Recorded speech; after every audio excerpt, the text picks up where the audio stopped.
So I usually like to start off by kind of hinting on a little bit of like the mindfulness component that comes with moving. A lot of times when we think of mindfulness, we think like meditation or something that's going to take a lot of time and effort and discipline. And I think sometimes that's a disservice is to tell someone that meditation should be, where you're in a quiet room, dim light, close your eyes, clear your mind. Most people can never achieve that. Absolutely clearing their mind and not being distracted by something. If I had to put it simply, this is your vessel, this is what you have, and you better take care of it. I mean, to me, that's just the biggest thing. It's so easy to put it that way because it's entirely true. This is what you have to explore and go through your life with. It's to your advantage to care for it. And I think as social media evolves and as more and more information is shared and thrown out there, it actually makes it harder to understand and tell and kind of differentiate between what I should be doing and not be doing, what is relevant work, what's not, what's going to actually push the needle on performance and what's not. So to me, that's where I've spent most of my career finding those things. Hello and welcome back to another episode of the Blue is the New White podcast, where we talk to people all over the world about how they can help blue-collar business owners and what they do, both professionally and personally. And we've got an awesome guest here with us today, somebody I had the pleasure of seeing his workshop just a couple of months ago. And I thought to myself, holy cow, this is incredibly valuable for just about anybody out there. And so I wanted to have him on the show to explain who he is, what he does, and why the hell it's so important. So Rob Bozada, welcome to the Blue is the New White podcast, my friend. Thank you. It's a pleasure to be here. Right on. So for those who don't know who you are, can you kind of just give us a glimpse, where you come from, how you got to where you are today, and what it is that you do? Yes. Try to keep it somewhat concise. So I was born in Kansas City, Missouri. Lived there for a good amount of my childhood. Around middle school, my family and I moved to Georgia, lived there for a few years, and then I spent most of my life in Oregon. So from about sophomore year of high school to about 2 years ago, we were in Oregon. So in Oregon is kind of where everything kind of started to materialize for me as far as career path and such. My father was a Olympic national team soccer player, so played professional for a good amount of time, but then also played at the Olympic level. So soccer was a huge influence for my family, and I played soccer most of my life. I also dabbled in other sports, lacrosse, rugby, competitive swimming, mixed martial arts, pretty much anything I could get my hands on, which makes sense being in the field that I am in now as far as performance and coaching goes. So I never really tried to hyper specialize in anything. Never cared to be professional in anything, even though my dad was. I've just always had an appreciation for movement. So while in Oregon, I worked at Nike World Headquarters for about 8 years. Had a really good experience there, working in several different parts of the brand. Not only with employees, but with the sports research lab, product testing, product development, working with our C-suite executives, Nike-sponsored athletes from time to time. So that was probably my favorite part of my career thus far. And then I'm currently in Arizona in the East Mesa area, but I work out of a private club in northern Scottsdale. So that's where I am right now. Right on. All right. So a lot of stuff to unpack here, Rob. So yeah. So Nike World Headquarters, which for what did you say, 8 years? Yes. Yep. Just prior to COVID, and then I was remote for a couple of years after that, and then things kind of fizzled as everything went back on campus. That's cool. Did you ever meet Phil Knight? Oh yeah. Yeah. Mm-hmm. Oh man, I love his book, dude. Yeah, Shoe Dog. Oh, it's an incredible book. I still email with his assistant from time to time, Lisa. Oh, do you? Oh, that's incredible. Cool. So what led you to Nike World Headquarters? How did you get there? Was it just something, hey, let me apply for this? Do they seek you out? How'd that whole thing pan out? So it's kind of an interesting story because I again was in Eugene, Oregon from like sophomore year of high school through after college. And if you're familiar with Eugene at all, I mean, it's a college town. It's good for quite some time. And then eventually you really feel, at least in my opinion, that you kind of outgrow it. So I was looking for something else. The next best option was to get up into the Portland area. And it is very different now. We don't need to get into that. But Prior to COVID, it was an amazing place, like Yeah. such a beautiful city, fun place to be, lots of action, hip, all the good things. So made the move up there. Dabbled in a few different facilities there with sports performance, but I knew ultimately if I was going to be there, we've got the Portland Trailblazers, we've got the Portland Timbers for soccer. There's a couple private clubs, and then there was Nike. And I was kind of tossing options around. I had done some internships with strength conditioning at the collegiate level. I knew the kind of pros and cons to that. I knew from other coaches in the professional sports field about the pros and cons in professional sports. And Nike just seemed like the best well-rounded option as far as like almost marrying all of that. Still going to get some professional athlete experience. Still going to, be at the most famous brand in the world, basically, is headquartered. And just everything that comes along with that. Networking, like I'm huge with that. So I knew that was going to be an amazing campus and family to be a part of. So started applying. I don't remember how long I was applying, sending applications in online through the Nike website. Honestly, probably at least a year. Wow. I was content with what I was doing. So luckily I wasn't in a pinch, but I was kind of like, why am I not getting even a no back? Just nothing. And I got on Facebook one day and my friend from high school was posting, about her job at Nike and how amazing it was and all the stuff she was doing. And so I sent her a message and I was like, hey, I've been trying to get in there. And I asked her, I said, I'm assuming you have fitness facilities with it being Nike and they treat the employees well. And you've probably got corporate wellness and all of this. She said, yes, we've got several gyms all around campus, training staff, everything. I was like, oh, that sounds perfect. I want to get into that. I said, do you have any gym passes or like day passes, any way for me to visit for like a day? She said, yeah, we can get you in. So she got me in, and my goal wasn't to work out at all. It was just to talk to everyone I could get my hands on. Nice. And I worked my way to management, got the right names and contact information, sent her an email, and like literally within an hour, we had a interview date set up. And I was like, do you have any idea how long I've been trying to get in here? And I basically had to break the door down and get in there. So I guess that's a lesson on its own. That's amazing. So you guerrillaed your way into Nike World headquarters to get a job. Breached the front door, yes. That's amazing, man. And then I just did a bunch of recon. Dude, I was like, who could I need to talk to? That's so cool. It reminds me of a book I read.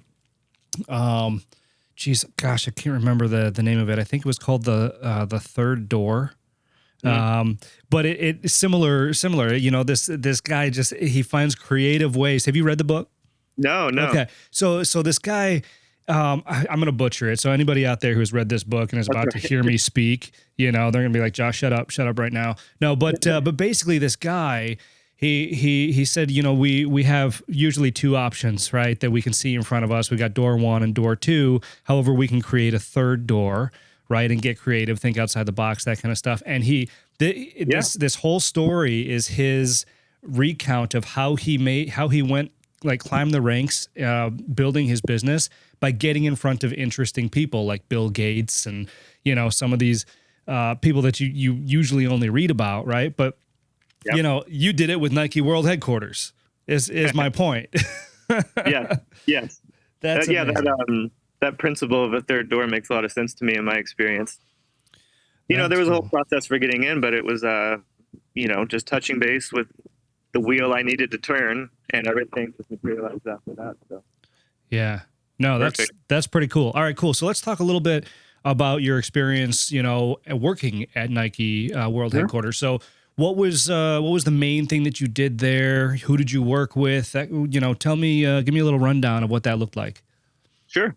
So when I first came on, the title was just very straightforward: personal training, because I have a whole performance and personal training staff for employee use. So one of the greatest amenities, in my opinion, for a Nike employee is that you have access to, I think when I left, there were 6 facilities on campus. I mean, the campus is huge. It's like 2 or 3 college campuses, like in size. It's huge and spans several blocks. And they even have remote satellite locations now that aren't connected. So I mean, it's basically all of Beaverton, Oregon, is basically Nike. Oh, geez.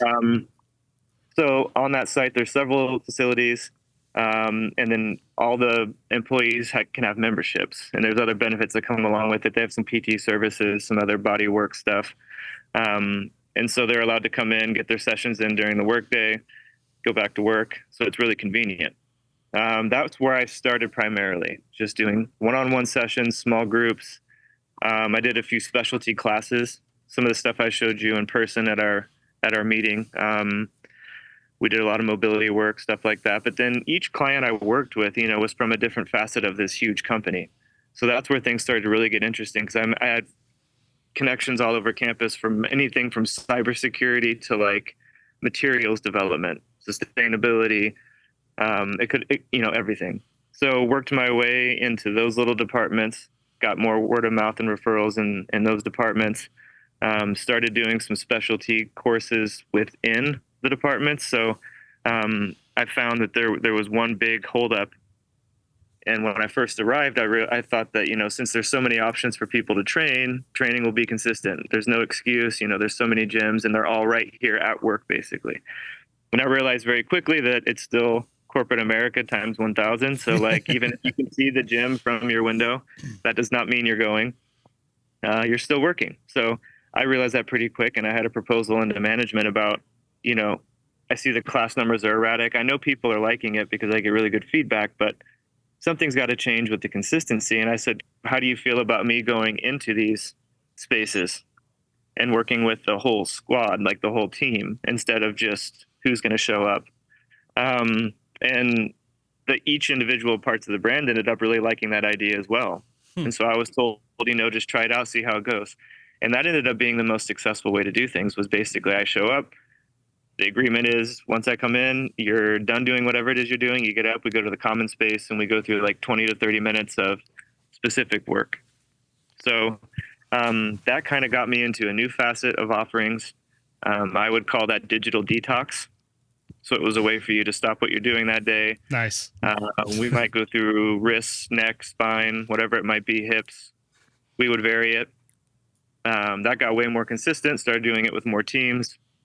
I did a little bit with the innovation and sports research lab, physiological testing, gait analysis, all kinds of stuff like that. There's a climate control chamber where they have you go through different scenarios and with different garments on and Nike technology, and they want feedback on stuff like that. So usually hire someone from our staff to do it. Most people don't want to sit in a climate controlled room and run for 20 minutes. That's amazing. So I'm going to stop you right there. I got some questions. So Rob, obviously, working your way through Nike like this, that doesn't happen unless you produce results, right? Is that a fair statement? Sure. All right. Yes. So at this point in your career, what do you consider yourself, at that point, I should say that point in your career, what did you consider yourself, mostly an expert in that acted as a propellant for your career? Mm-hmm. So I get asked this a lot as far as like what my specialty may be, or if I had to say, what my specialty is. And I always have a hard time with that because I've tried to remain fairly broad so that I don't have any holes in my armor, so to speak. I'd like to be kind of a jack of all trades, and I feel like I am. But if I did have to corner myself into one specialty, I would definitely say it's mobility. And then that is a very broad term anymore.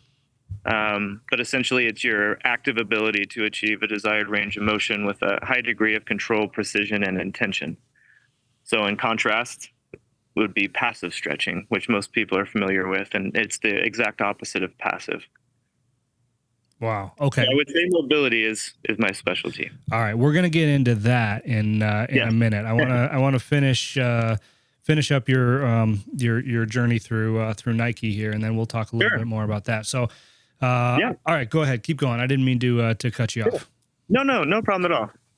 But I started to snowball with getting more and more clients from more and more areas, more unique areas of the brand, more elite levels of the brand. So I was working with our CSO, our CFO. Oh wow.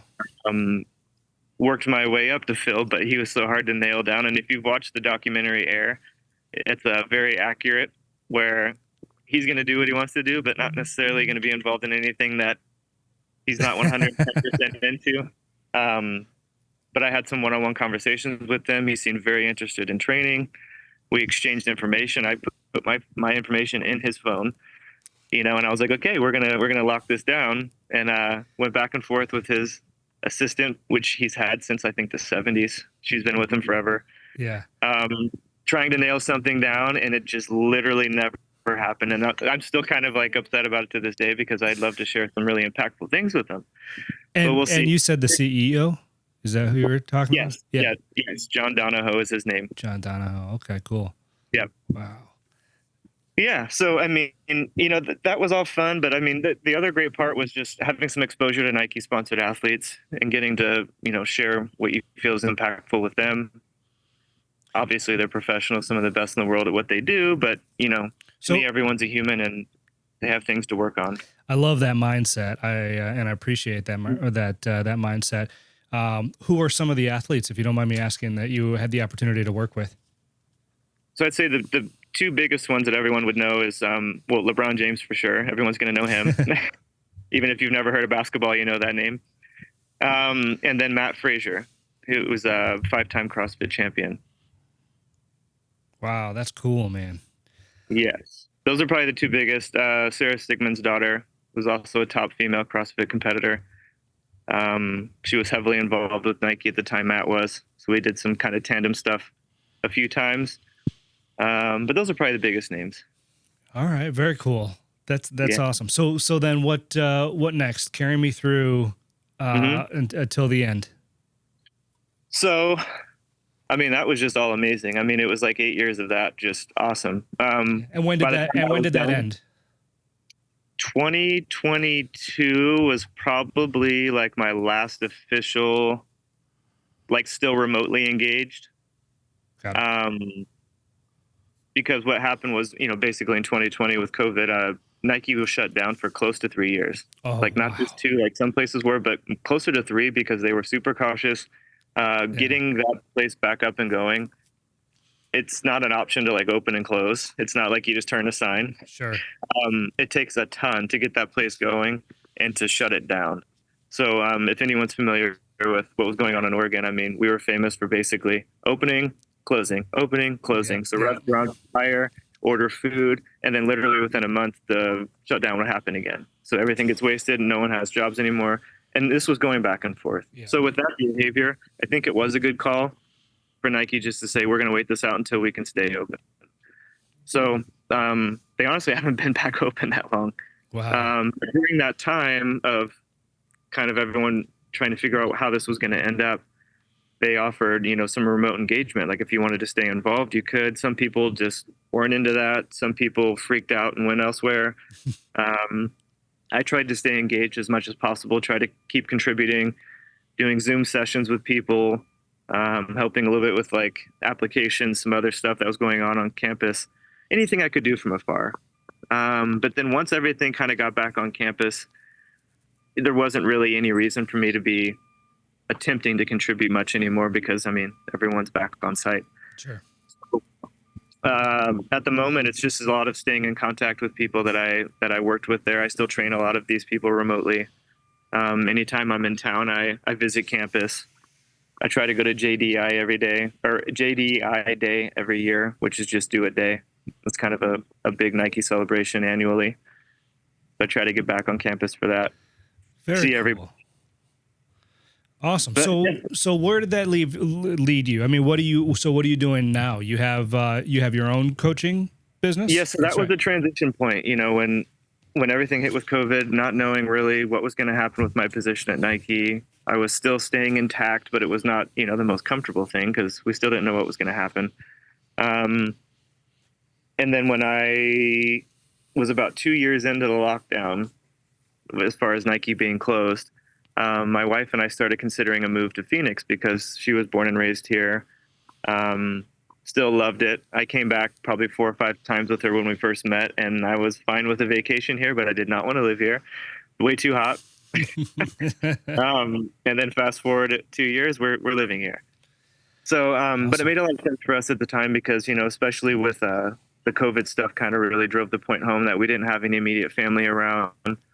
We had very young kids at that time, no support, made things pretty difficult. So my in-laws, my wife's parents are incredible, such great people. They want to be involved with us and the kids. They want to have the kids. They want to contribute. They want to be grandparents. Yeah. And that's just priceless. So I was like, I had that when I was young, so I was like, let's go ahead and let's make the move. Nothing here is for sure in Oregon. So let's take an adventure. So now we're here, and I'm working out of the private club in Northern Scottsdale Desert Mountain, working one-on-one with clients primarily. And then I'm doing a lot of speaking engagements and workshops through Vistage. Very cool. Which is where you and I met for the first time. Yes. So, Yes. All right, great. So, and I think, just a support system like that is important, for family and stuff like that. It really, for the kids, for the family, for the relationships, right? It's just beneficial overall. So, all right, great. Thank you for giving us a glimpse of who you are and kind of, how you got here. That's great. So now let's move on to some of your specialties. I'm going to say some of your specialties because you're a jack of all trades. I heard you. I got you. All right. And let's talk a little bit about the importance of this, not only, we're going to pivot it to business owners, right?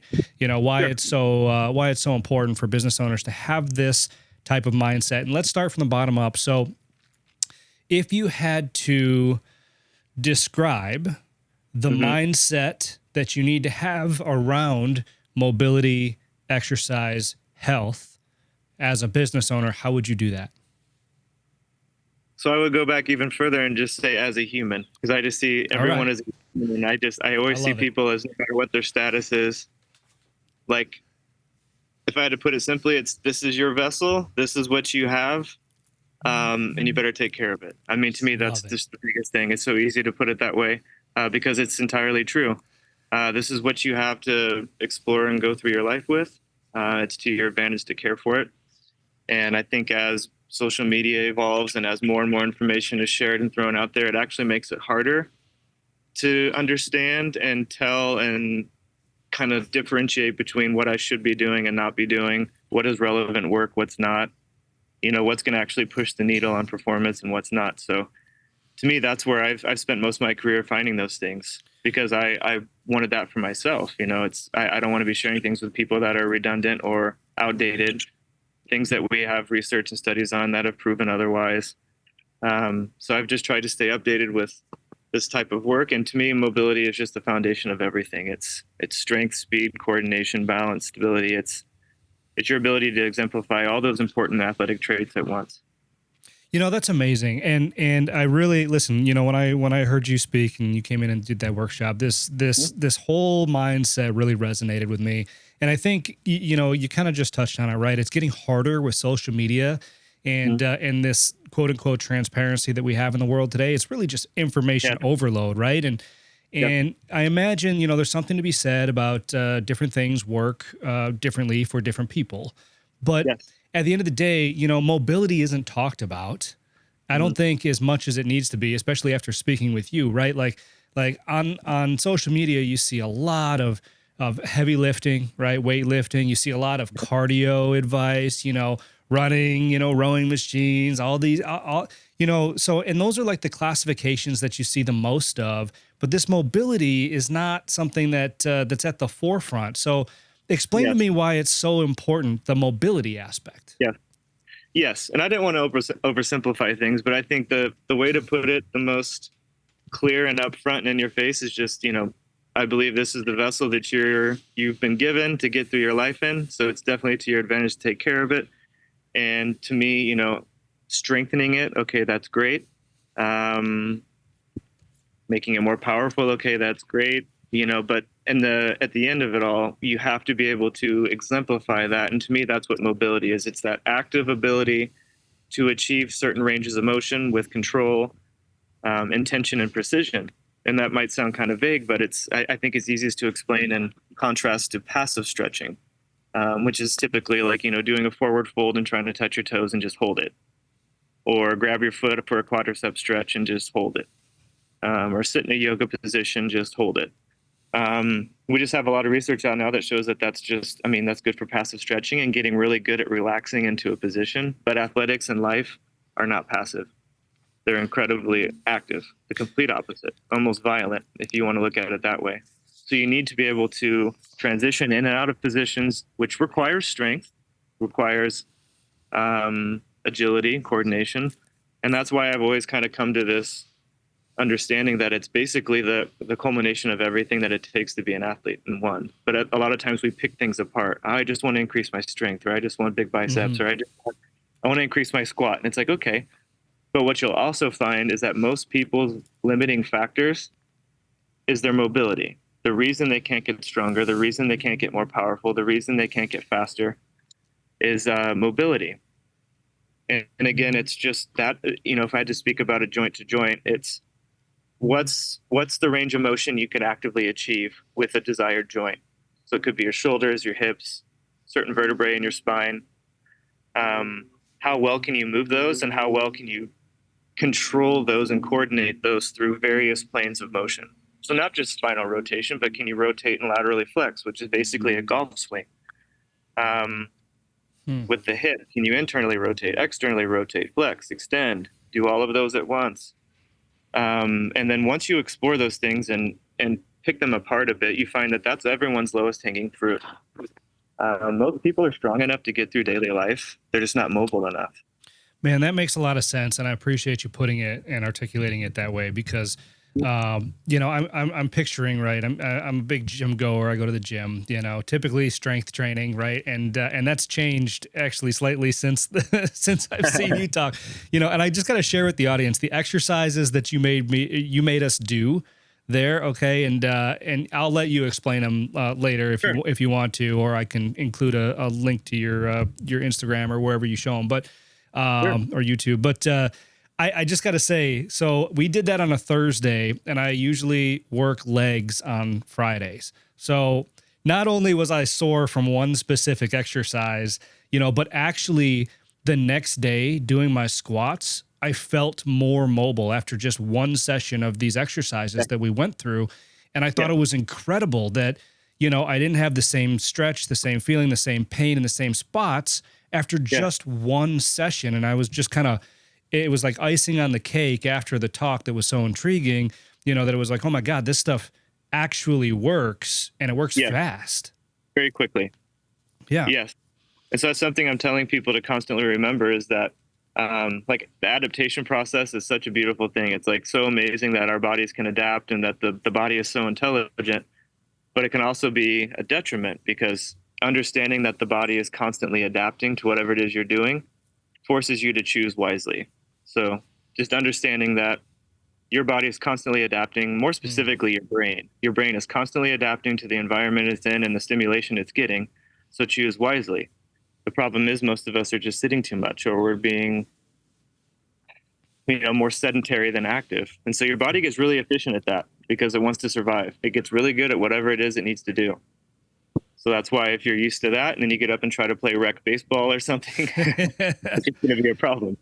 Yeah, that makes a lot of sense. And I really like how much this relates just to everyday life, right? Like I'm in the gym and I see people doing curls, right? I see people doing squats and squats, I guess are probably a bad example, but like curls, you don't see a whole lot of people doing curls in their everyday life, right? I'm not sitting there with the TV remote like, click, click, click, But I love them too. Like I love weight training. I love bodybuilding. I love powerlifting. I love that stuff. It's just most of the time people are missing that mobility component. Yeah. And that makes sense because the mobility component is the stuff that, and correct me if I'm wrong about any of this, right? But I feel like the mobility component is what keeps us safe, right? That's what keeps us able to properly catch ourselves if we fall.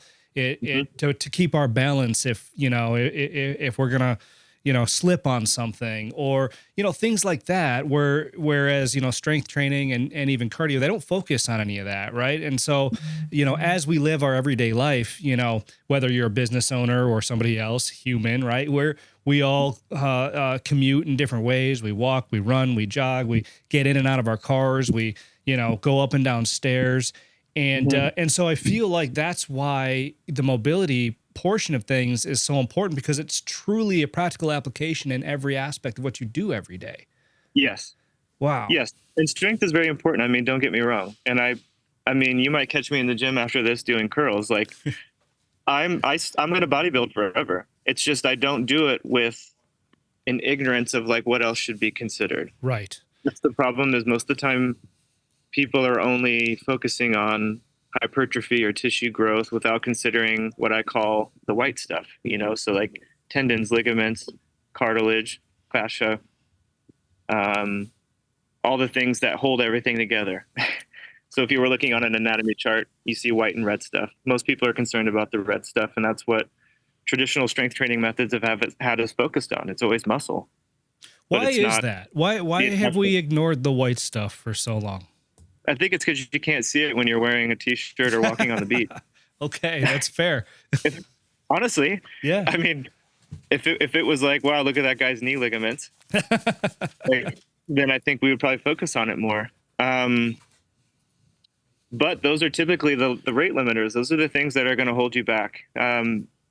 Because we also have this misconception that, if you have well-developed muscles or someone looks fit or aesthetically pleasing, they're checking all those boxes, means that they can perform well. But I think you'll find fairly quickly, if you take anyone that's been in the gym most of their life and have them go sprint, it looks terrible. And they might even hurt themselves. But because most strength training, most resistance exercise in general is performed fairly slow, it might even be heavy, which satisfies a few things training-wise. But if you're constantly getting conditioned, like I was saying about adaptation, if you're constantly conditioning yourself to get really good at moving slow with heavy weight, then when you get into something like rapid high velocity movement and sprinting, or throwing a baseball or a golf swing, then something can go wrong. Yeah. So that's why I think it's just important to keep in mind what's actually required for not only you as a human going through daily life, but if you're involved in any sports or activities on the side, like what is it you truly need to get better at? And it's probably not getting better at bicep curl or getting better at squatting. It's probably getting better at spinal articulation or shoulder range of motion or whatever it may be. Wow. Yeah, that's really interesting. I want to touch on another thing that you said, and you said it a couple different ways: body adaptation, brain adaptation, right? And how we're good at adapting to our environment, right? And this kind of it crosses over with like humans being self-actualizing creatures, right? You are what you think you are, that kind of thing. Which I find incredibly intriguing. If anybody out there knows like the studies and statistics about the role the mind plays on your physical self and your physical environment, I think it's remarkable. But that's essentially what you're saying is we're really good at becoming a product of our environment, at adapting to our surroundings, and it's a survival mechanism, right? And so what are some of the things, can you give some examples of like brain adaptation that could be limiting us, something we think or do that, maybe could be keeping us from reaching our potential? Oh, sure. Well, first and foremost, we just have to understand that the nervous system, which includes the brain, just controls everything, orchestrates everything from your emotion, your perception, moving your eyes in your skull, like literally everything. So once we understand that, it becomes very blatantly obvious that exercise is very important and that the nervous system is controlling all of that. So just an example that we see in daily life, more so in modern times than in the past, is that humans are, honestly, in my opinion, de-evolving or devolving, however you want to say it, into getting really good at sitting or getting really good at being, I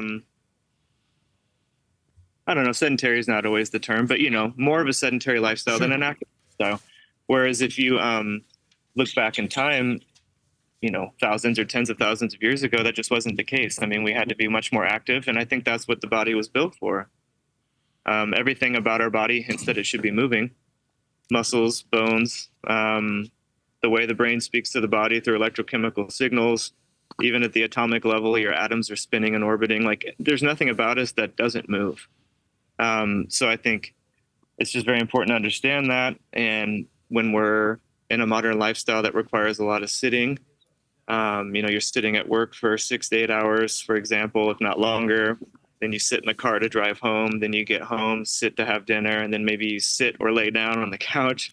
Then you lay down for hopefully at least 6 to 8 hours to sleep.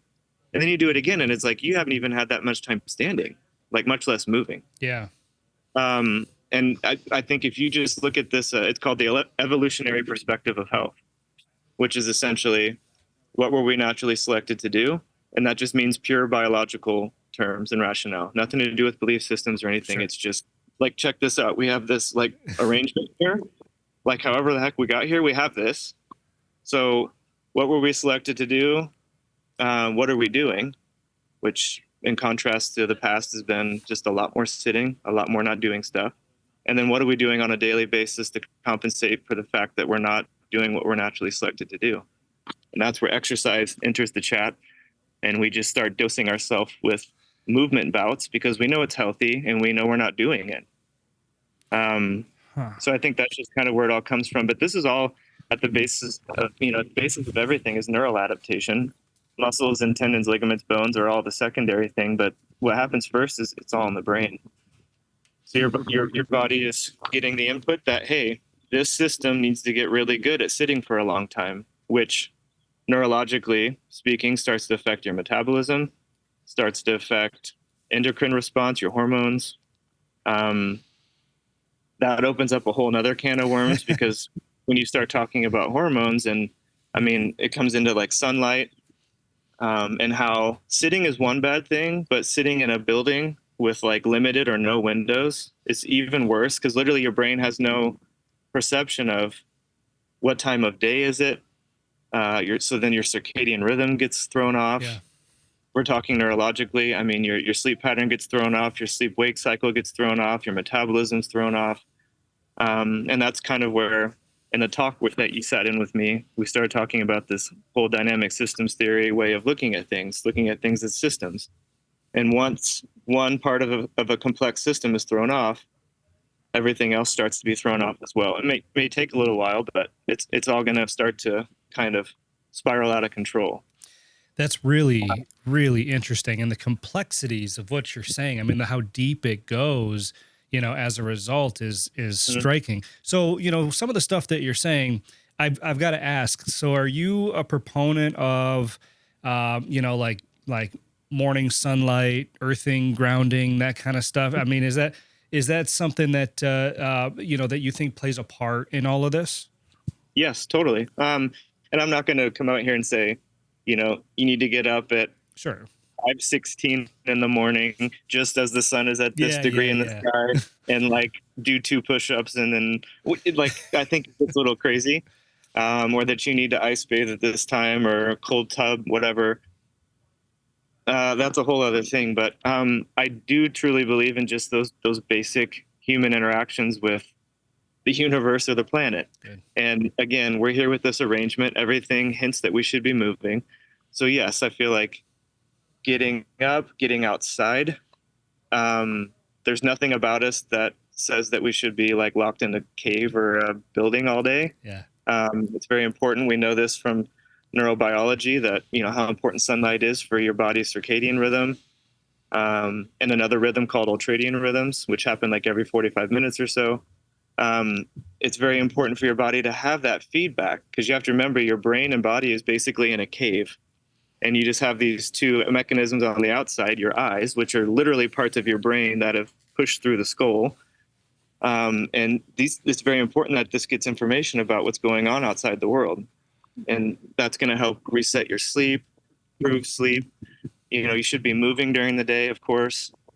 But yes, I think the sunlight's very important. The grounding's super important because another back on the train of like what we're naturally selected to do is not to wear shoes. Yeah. If you look at the sensory inputs and the neural mapping of the foot, it's very complex. Like there's a ton of nerve supply and sensory supply to the feet. And if you can imagine if we popped out of the womb and then people just put mittens on your hands and you had, they would do that for babies actually so they don't scratch. But like, imagine if you had mittens on your hands from infancy to now. Yeah. how dead and dull the sensation of the hands would be, how atrophied the hands would be, and no dexterity. Right. Like, but that's what happens with the feet. And like, there's a huge issue in the performance world with lack of foot training, um, and Interesting. and being in shoes for too long. But I think, yeah, that back to basics might seem funny and silly and like too basic to make a difference, but we've actually gone so far away from the basics of like natural, just human need, and what nourishes you as a human, Yeah. that we have to tell people, hey, why don't you go run around the grass for a little bit? Like, why don't you watch the sunrise? Why don't you watch the sunset? Why don't you have your lunch outside? Yeah. Why don't you go for a jog? Like, it becomes like, this doesn't come with a user's manual. Yeah. It's all very intuitive, and like we actually have some science and technology to back it up now that shows us that, hey, this stuff is actually really meaningful. Like, you need to do something other than work. Yeah, it's amazing, Rob. As I'm listening to you talk, it's almost like we've swung the pendulum so far in one direction that once our fundamentals are weird now. You know what I'm saying? Yes. Like What we going, think is normal is totally skewed. yeah, like I mean, just going outside barefoot. To your point, like people are like, "Oh, I'm not into that woo woo bullshit," but it's not. I mean, this is what we were designed to do, and the effects of what happens when we do it, are Yeah. evident, and they're just being ignored half the time. Yes. So I think that's fascinating. Yes. So what? There's even some studies that have shown, like, if you go to a place where there's like a 3-hour time change, like if you go from like West to East Coast, one of the most effective things you can do to like, kind of blunt the effects of, the time change and the sleep loss or whatever, a little bit of jet lag, is to, as soon as possible when you land, get your shoes off and walk on the ground wherever you're at. Wow. I mean, there's some stuff to back that up now, which is really, really fascinating to me. But it just helps you kind of basically fully absorb where you are, what's going on there. And I know that sounds kind of crazy just because that's not common knowledge, but I think it's pretty important to like at least be aware of. And then if you're questioning it, look it up. I mean, there's some stuff on it which is really interesting. That is cool. I appreciate you sharing that with us. As a lot of my listeners travel quite a bit, and I don't know that they've ever heard that. I've never heard that, and I've got a trip to Iceland I'm planning in August. So now the first thing I'm going to do when I get off the plane is walk around outside barefoot. And that's a great place to be doing it. Yeah, no kidding, right? So that's fascinating. So I want to touch on one aspect of this it all kind of leads back to. This is one of the things I think all this leads back to. But as humans these days, business owners, not business owners, humans in general, we're stressed, man. I mean, we're stressed. The indoors, in front of screens, in front of computers. Dealing with everyday life. Everybody's got something going on, whether it's family, whether it's friends, whether it's work. So how can all the things that you're talking about right now help us, from a stress standpoint, just living our everyday lives? Yes, good question. So I usually like to start off by kind of hinting on a little bit of like the mindfulness component that comes with moving. So a lot of times when we think of mindfulness, we think like meditation or something that's going to take a lot of time and effort and discipline. And I think sometimes that's a disservice is to tell someone that meditation should be, where you're in a quiet room, dim light, close your eyes, clear your mind. Most people can never achieve that, absolutely clearing their mind and not being distracted by something. And then they get frustrated and think they can't attain this. But to me, I prefer the medium of exercise and movement as my mindfulness and meditation practice. So what I mean by that is, if I were to get you engaged in something very specific, like you had the opportunity to try, it's very difficult to be thinking about anything else than what you're doing, because I kind of outline, these are the principles, these are the things you need to be thinking about while you're doing it. It's not sitting on a recumbent bike looking at the TV in the gym or messing around on your phone. To me, that takes a lot of the benefit of exercise away. You need to be engaged in the process to get a lot of the benefits, not just muscularly, but well-being wise. So I always start with that, just, its ability to kind of bring you into yourself, be aware of yourself, how you feel, how do I coordinate this movement? Am I doing it correctly? I think it's really good to pull yourself out of that external environment where all the stress, depression, anxiety, all those things reside. And then while you're doing that, you get this other, you know, 10 million benefits from movement. Yeah. What, just fitness in general. But I think another big thing that kind of goes hand in hand with the mindfulness is the breathing. So a lot of times we're never focused on our breathing unless you've had someone talk to you about it like me. And then you kind of become a little neurotic about it. Like I'm constantly thinking about my breathing. And, when you're talking, it's a different thing. But just as an example, we should be nasal breathing. Our bodies were designed to breathe through the nose. This is for breathing and this is for eating. And what we've found nervous system wise, it's always going kind of back to the brain, is that we can tell very easily if we're stressed or someone else is stressed if they're mouth breathing. And it doesn't have to do with, you must have just done 100 burpees. That's why you're breathing out of your mouth. You can literally just be sitting down on the couch breathing through your mouth. And if that's happening, there's a very good indication, it's highly likely that something's going on with you nervous system wise that's stressed, which is not good. It's kind of like getting a blood pressure assessment. Like if someone's mouth's open, to me, it's fairly alarming. It shouldn't be open. So that tells me a lot about someone's physiology right there. And if you can start giving them little takeaways, like things to practice throughout the day that involve nasal breathing, a lot of benefits can just start to happen from that, just that simple practice. And again, in the beginning, it's very hard to start counting your breathing or counting the seconds or focusing only on your nose. But again, it brings you more into yourself. It's kind of hard in the beginning, especially to think about anything else than how you're breathing or been asked to breathe. And then I think once you have the mindfulness and breathing component and you mix that in with mobility, which is being able to breathe, be present with your body while you are moving through scenarios, then I think you've basically checked all the boxes. And if you want to apply all of that now to weight training or running a marathon or being a triathlete, then awesome. But don't neglect the mindfulness, the breathing, and the mobility. Wow, all that resonates incredibly. So thank you for that. There's ways to breathe to bring you down. There's ways to breathe to bring you up. Yeah. There's, it's accessible to everyone that's alive. That's amazing. So as an example, like me, for instance, I try to breathe out of my nose any chance that I get. I'm aware of the nasal breathing and stuff. At night, I find myself sometimes I wake up and I'm mouth breathing. Yeah. Right. And during the day, I'm conscious of it. I can I can nip it. I can make sure that I don't do it. But at night, man, sometimes it's so frustrating. Like, I go to sleep breathing through my nose intentionally, and then I wake up like, dry. Yeah. Trying to take bites out of the atmosphere. So is that like an indication of stress? Or, I mean, it could be a million things, right? But there's several reasons. I don't want it to only be correlated to stress, but and when I say stress, I don't mean like something is happening to you in your life. Sure. It can literally be a metabolic stress. Right. Like the person has diabetes or the person has, you can tell a lot. Like all is that if someone's mouth's hanging open most of the time, something is happening. That's probably not ideal. Wow. It does not mean physical stress. Sure. It means something in the body is off. And you'll notice it with people that even appear more unhealthy, like people that kind of outwardly look like not the healthiest people.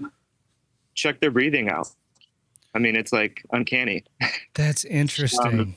So I got to ask you a question, and I'm sorry, I'm going a million miles a minute here because like no, that's fine.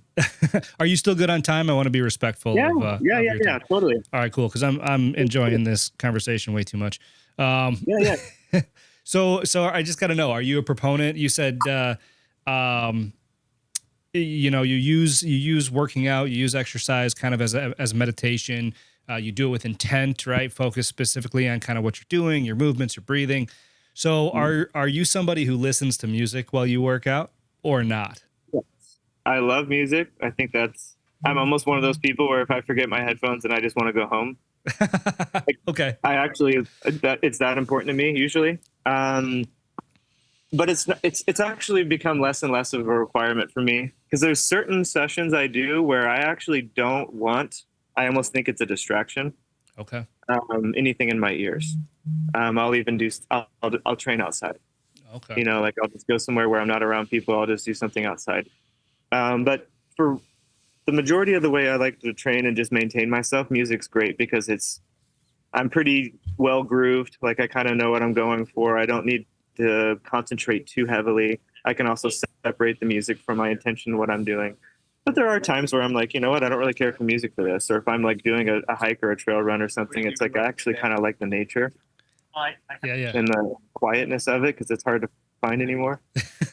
Um, but I think music is important, especially for like a motivational factor. You know, like it kind of depending on the music you're listening to. I'm assuming most people listen to stuff that gets them going, like Right. gets you fired up. Like I mean, that's huge. The psychological part of that is huge. Yeah. Um, Yeah, I would imagine. I was just I was curious because I know there's some people that swear by it, and there's some people that are like, no, I never listen to music while I work out. So I would probably do it a lot less if I lived by a beach and I could be out at the ocean. fair enough. It would almost be like blasphemy to listen to music when you have the ocean. Right. That's kind Um, of, I'm right there with you, bud. but if you're in a big box gym with a bunch of people, like man, throw the music on. Yeah, Fine. for sure. You're not missing out on anything. Oh man, that's cool. So what am I missing here? You know, we talked about a lot, but I mean, I could seriously have this conversation Joe Rogan style for like 3 or 4 hours. But you know, what am I missing? What's something that you feel is important enough to talk about that I haven't asked about? Well, I think we kind of touched on the basis of everything and the kind of nitty gritty, but um, I usually like to apply a lot of principles Yeah. to this stuff. So the longer I work with someone, the more they understand like my principles or my philosophy, my thought behind certain protocols and why we do things certain ways. And I think that's really important to like impart on my clients or the people I speak to at these workshops, because then that also kind of becomes your filter or like a new lens for you to view things through. And kind of back to the, you know, if you were to Google low back pain or like exercises for hip mobility or whatever, I mean, you get like 10,000 responses. And so then it becomes up to you to have the relevant education to decipher like what is worth spending my time on. And I think that's best achieved through teaching people through principles, like giving them some quick educational tidbits that serve as a filter. So one of those may be simply knowing what mobility is. Like you can open Instagram right now and just so many flags on people's stuff, even if they've got 10 million followers, which is even more aggravating. But it's like, you know, someone like, oh, try this, or I tried this for my hips, and like now my low back pain's gone, or whatever. And it's like, okay, even if that's true, they're not practicing mobility training the way it's meant to be done. And I'm not saying it's wrong or that it's like not going to help anything, but to me, it's a disservice you're doing to the whole world, because especially if you have a huge following, that you're not educating yourself enough to know what that term means. And it can be as simple as looking at someone doing something and seeing very quickly that they are doing something passively, or just sitting there, or just flinging their limbs around, or, you know, there's no high level of concentration, there's no body tension, there's no like thought of moving from one position to the next. You can see it very quickly once you understand like what mobility is and what it's not. That's one thing. I think it's important just to remember like mobility has to involve an active component. You have to be engaged. It should be very intense. But like you said, being sore for like another day or two, or feeling like your hips more open from one rep. I mean, we usually only do 1 to 2 reps of things. So I think that's something else that's important to touch on, is that there's a big misconception that people think I need an hour, hour and a half, 2 hours in the gym to get results. So then people get frustrated because they don't have time for that, which I understand. That's a lot of time. But people are confusing time with results. Mm-hmm. And that's just not the case. And that's where another principle of quality over quantity comes in handy. I think it's all about just choosing what it is you need to focus on the most, whether it's fitness or restriction wise with mobility, and picking that apart with highly effective protocols. And these take no more than what we did in person. Yeah. Yeah. And I got to say though, like what we did in person, Rob, it didn't take long at all, but it was intense. Like it's highly impactful, very intense. You're going to work your ass off. Yeah. But you don't need an hour. Like it becomes comical to hear people talk like, oh, I'm in the gym for 2 hours. first thing I have to ask is like, I have to question your intensity then. Cause like, there's no way I'm in the gym 2 hours. That's nuts. I'm not saying I'm the most fit person ever, but it's like, that sounds terrible to me because I might get 30 minutes of benefit and then an hour and 30 of dragging myself through it at low intensity, low precision, low intention, fatigue. But there's a huge issue, I think, confusing time with results versus just being highly potent and impactful with what you're wanting your body to adapt to. And that doesn't take long. Like, we know this now. Depending on what you're training for, there's some other considerations to make. But I think that's important. Some of the other principles are like joint independence before joint interdependence, which just means simply if you want to improve your golf swing or if you want to loosen up the hips for the squat, improve your squat depth, whatever it might be, we need to assess every joint on its own, optimize the rotational capacities, the mobility of each of those joints individually so that when you put them all together as a system, they function more fluidly. It can't just be loosen up my spine so I can rotate more. Because no one just has a restricted spine. They have restrictions elsewhere too. Yeah. So it's just, understanding that the joints are a system, a very complex system, and they all interact and coordinate with each other. So we have to address each of them. Once they're independently addressed, they can interdependently coordinate. And I think that transitions into a lot of things in life, not just movement, which is why I like these principles. Like the quality over quantity, I think almost everyone can agree with. It doesn't have to be joint independence. It could be any type of independence, needs to happen before there can be interdependence, before you can rely on other people or before you can have, you got to take care of the primary part. Yeah. Like that. I think just valuing constraints over objectives is another big one that I like to teach to people. The term constraints I use from dynamic systems theory, which is basically every system, the more complex it gets, it's going to have more likelihood to have constraints, which are problems that arise, restrictions. So when I'm working with clients, I'm trying to find their lowest hanging fruit, which are their constraints, the things that are the most obviously a problem, which tends to be the breathing and their mobility. Again, kind of always boils down to those things. I find that people are plenty strong enough to typically do what they need to do, but they don't possess like the joint robustness, resilience, the deep end range strength, the difficult stuff, and which are typically the positions you get injured in. So I think that that's an important one to keep in mind. Just understanding constraints are what's keeping you from getting to your objectives, because everyone has objectives. Objectives tend to be your wants and constraints tend to be your needs. So everyone has wants. I want this. I want that. I want to be able to do this. I want a 400-pound bench press. I want $10 million. It's like, okay, great. But the answer isn't just continue to slap weight on the bar or continue to invest money or do things that you don't have information about, right?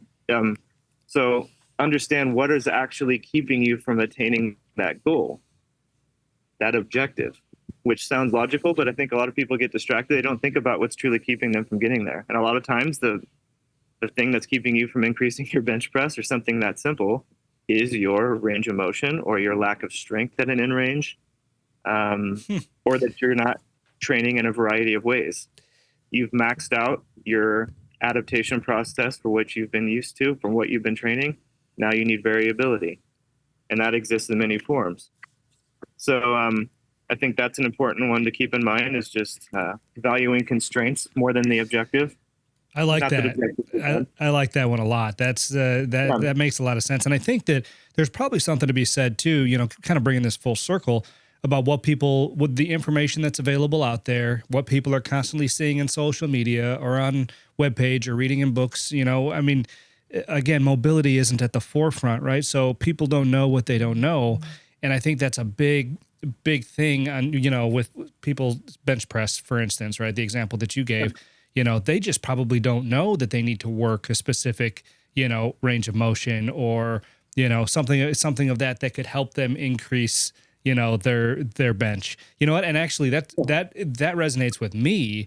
I'm stuck at 275, Rob. I cannot get nothing wrong with that. I cannot get past 275 no matter what I do. I can bring it down, but I can't get it up. But you know, so now hearing you talk, right? I'm like, okay, what am I missing? I'm asking that question now. What am I missing? Right? It's not just about, okay, force myself to to get this bar. Well, remind me afterwards, and I'll share some stuff with you. Yeah, no, that'd be great. Okay, cool. No, but that's a great principle. Valuing constraints over objectives. What else? Yes. Trying to think what else could be most relatable. I really like just changing plans should be part of the plan. I think maybe people more so unconsciously are dealing with this more than consciously understanding it, but changing plans usually causes a lot of anxiety for people. And honestly, I don't think most people plan for anything else but the primary plan A, you know, and then when something comes up that requires a plan B or C, people freak out or don't have a response and when you look at systems theory, basically the most efficient systems are the ones that have the most responses or variety available to them. So I treat the body the same way. I don't care if you can bench, squat, and deadlift. Like, can you Cossack squat? Can you box jump? Can you pull up? Can you do a backflip? Can you because the more system variety you have, the better. That's kind of another principle on its own. So I think it's important to understand that one. Keep that in mind.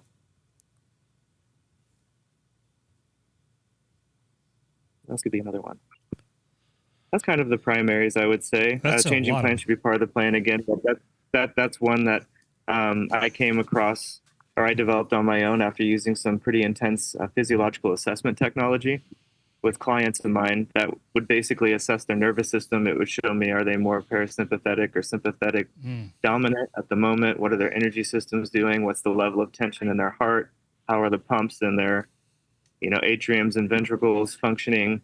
It would literally tell me everything. I could look at their QRS segments, look at their heart rate, tell their level of stress basically, and the DC potential of their brain, which is essentially the direct current of your brain, which it would assess by the most stable brain waves. So if your most stable brain waves are erratic, that's really not a good sign. That's the easiest way to put this. So we have erratic brain waves that are normally supposed to be like that, totally normal. But if your most steady brain waves, which are the best to assess, are erratic or not doing what they're supposed to be doing and staying stable, we know something's off. So, are you referring to like alpha, beta, delta, like brainwaves? Okay. I'm Espinoza. Espinoza had something about that. I like his stuff. Yeah, and the technology I'm referring to is called omega wave. Oh, okay, yeah. And it was engineered or pioneered in the former Soviet Union for their cosmonaut program, but is still used this day and has only gotten better. To me, it's the most advanced technology we have right now for assessing physiology. But again, the changing plan should be part of the plan came up because people are such fans of like periodization models and like, I have my client's 6-month plan already ready to go. And it's like, okay, that might make you sleep better at night because you have it all down on paper, but that's totally futile, not a good way to do it in my opinion, because you don't know what that human's going to present you with the day of, or after you dose exercise and then 2 days later they come back. You have no idea. But if you hook someone up to this type of technology and assess them, you can tell very quickly what it is they need. So I would typically have, yes, what I would like to do, what I think they should be doing in mind, but then I had like a plan B, C, and D for what if their physiology shows me this? What if their max heart rate, which it would show me for that day? Your max heart rate changes literally like by the minute. Yeah. So everyone thinks about the 220 minus your age. That gives you a nice ballpark, but your max heart rate right now could be 182 and tomorrow could be 169. Wow. And that's based on the health and condition, the state of your heart and nervous system at this moment. So then I might have to change the construction of the session based on, this session's way too intense for this person's max heart rate for today. We should actually do a recovery day. I had like a maximal effort day. Wow. Sure. This person's physiology shows me that they need restoration and recovery. So we're going to do breath work, mobility work, maybe a sauna. We're going to change the inputs because this can show me you are not ready to adapt right now. And if your system's not ready to adapt right now, there's no sense in redlining it. you just make everything worse. Wow. So that technology, it's not the most readily accessible. It's expensive, and it's Yeah. kind of a little harder to implement. And there's a lot of education that comes with it to be able to implement it. But that showed me a lot about, just being a little more humanistic with it. Like not just doing what's on the sheet Yeah. for the day. Like today's leg day, today's chest day, and it's like, I think anyone that's followed a rigid program like that has known that, you know what, I really don't feel like doing that today. Yeah. And then you make yourself do it anyway. And I understand like being resilient is nice, but like at the same time, if you're not psychologically there and like really engaged and ready to like smash that session, then I think that's reason enough to not do it. I'd rather you do something that you're ready to do. Yeah. So when I train people remotely, like I number my sessions. Session 1, session 2, session. It's not Monday. It's not chest day. It's you might do session 1 3 times in a row every other day.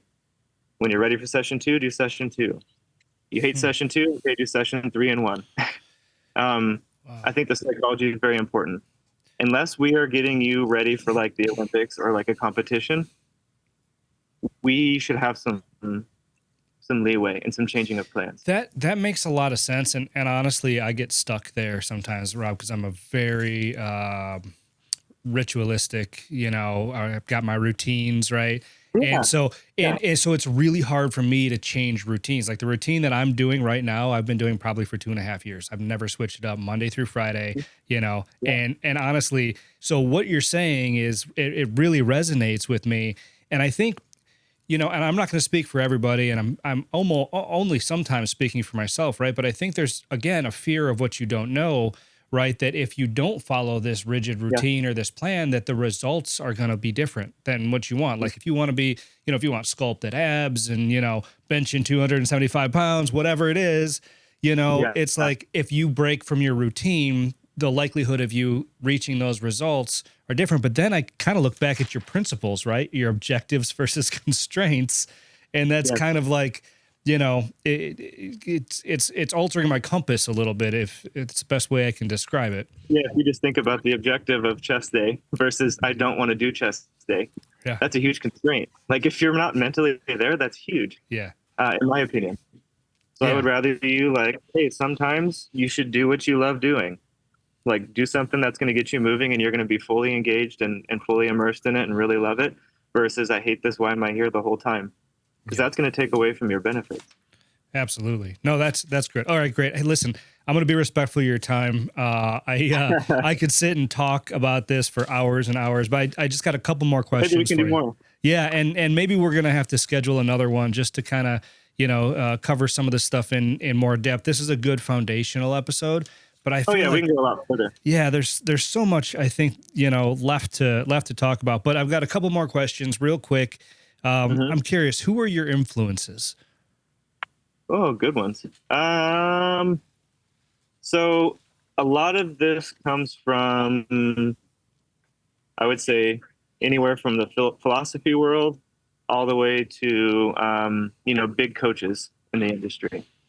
So I would say some of my first big mentors or like influences were, definitely my father. So he was a, elite level soccer player. I mean, that was my first influence ever. Still very thankful for that. And he's taught me a lot, but from there, it was kind of trying to self-educate and teach myself. Right. So I've always been a fan of philosophy and, physics and all this stuff. So, Friedrich Nietzsche, I think a lot of people are familiar with him, or Nietzsche, however people want to say. I'm pretty sure it's Nietzsche, but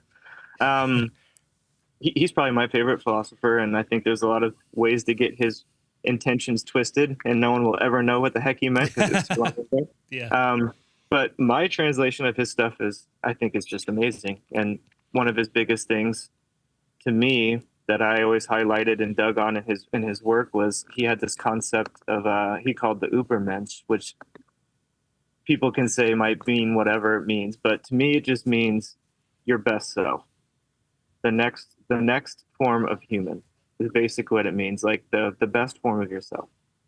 And what he was basically saying is, I teach you the Superman. That's how it was translated in English. But I think he was in German. He was basically saying, I teach you the Übermensch. So the quote goes, I teach you the Superman. Man is something to be overcome. And I've always thought that was such a cool, I mean, that's a whole book on itself you could write about. But that was one of his big tenets. And I've always kept that quote close with me. It's not that I think we need to overthrow our physiology or become something else, but I love the intention behind that. Like, man is something to be overcome could be your morals, it could be your ethics, it could be your lack of motivation, it could be your constraints, it could be, man can mean so many things. And it doesn't just mean man, it just means human.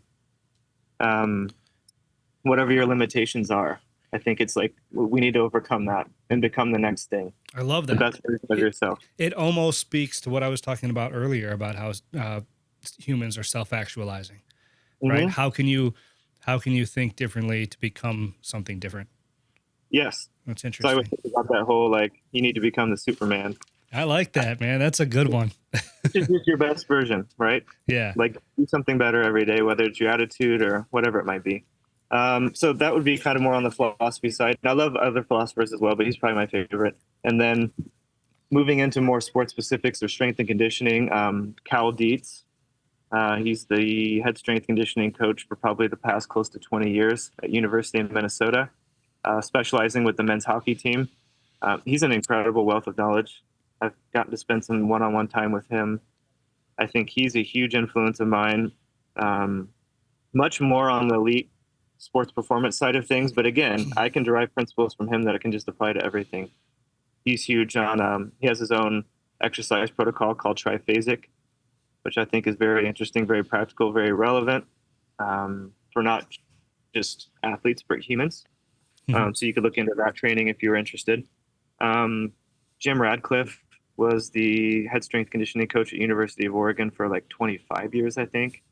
I did some internship work with him. He still does presentations and workshops. He's still someone to look up to, still moves better than like half the athletes on the field he's teaching. He must be in his 50s. Wow. I mean, he might be, like late 50s. That's amazing. He's just built like a spring. Like, he's just amazing to watch move. Those would probably be my biggest ones at the moment, at least. It kind of moves around. But okay. That's fair. Brad Cal Dietz, Nietzsche. That's cool. That's cool. All right. Last question before I ask where people can find you. So, yeah, one piece of advice I usually say for business owners, but for you, I'm going to say humans. One piece of advice for humans. Yeah, exactly. One piece of advice for humans to take away from our conversation, from your expertise, that could make the biggest difference in their business or their life today. Yes, and I think this will make the biggest difference in both of those, whatever it is you choose to channel yourself into as a human. And I think that would be developing this concept of body hygiene or joint hygiene daily. So something that you value as much as brushing your teeth or taking a shower every day, which I hope everyone does. So that's what I mean by it being hygiene. It's like a non-negotiable. You need to do it every day just to like continue surviving well.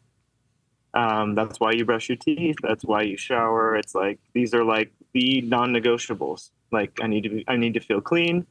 I need to take care of my teeth so they don't rot and fall out, or my appearance isn't hindered, like whatever it may be. But we don't think that way with the body for some reason.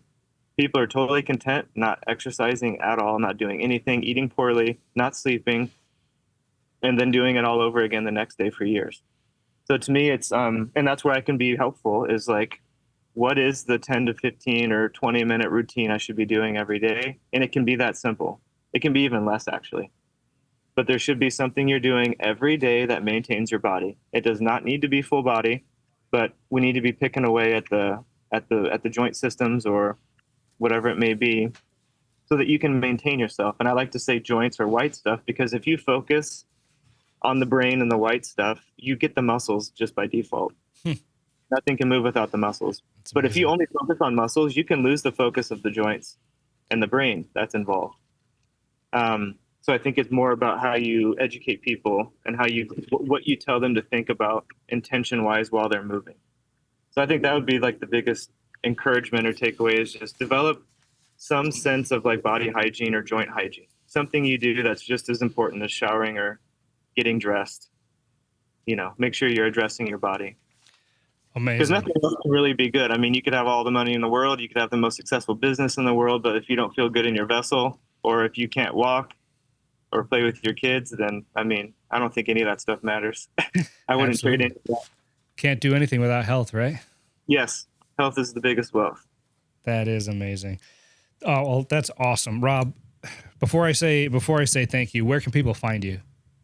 Yeah, so I had a website for a while, and I really didn't see huge benefits with it. I've just kind of channeled most of my information and sharing through Instagram, and that's at Riggest1, which is RIGGEST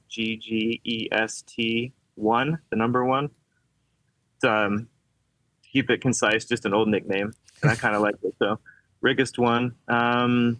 I have a few things on YouTube, but honestly, it's probably outdated. You could YouTube some things. I have some clips from the workshops I do in Italy annually. I go to Italy every year and do a little series of workshops throughout the country. So there's some stuff on YouTube that show clips of that, which is kind of cool. There's some of my older workout videos on there. But for the most updated stuff, I would use Instagram.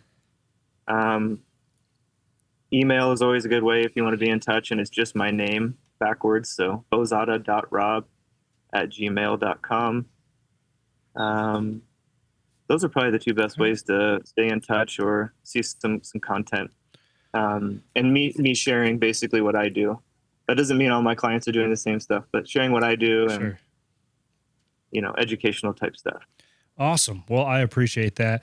Rob, thank you so much, man, for spending this time with me today. It a really intriguing conversation. I think my audience is going to have a ton of takeaways. I know I did. I got notes upon notes upon notes, and this is just really, you know what? It's more than intriguing, Rob. I think it's imperative. It's important. It's vital. And I think that's why I enjoy our conversations so much, because the value of it extends beyond wealth, right? The value of it extends to, the quality of your life. And that's important for not only business owners, but all humans. Yes. So we can definitely get into more of the application of things and like what to actually do sometime. Yeah, that would be great. A natural next step. That'd be fantastic. I'm definitely gonna hit you up on that, and we'll go from there. So Rob, thanks again, man. I appreciate your time, and until next time, my friend. All right, thanks, Josh. All right, take care. Thanks for listening to the Blue is the New White podcast. Be sure to subscribe to get the latest episodes. For more, please follow at Josh Zolan on LinkedIn, Twitter, and Instagram, or visit us at blueisthenewwhite.com, where we create success, not debt, and build blue-collar heroes.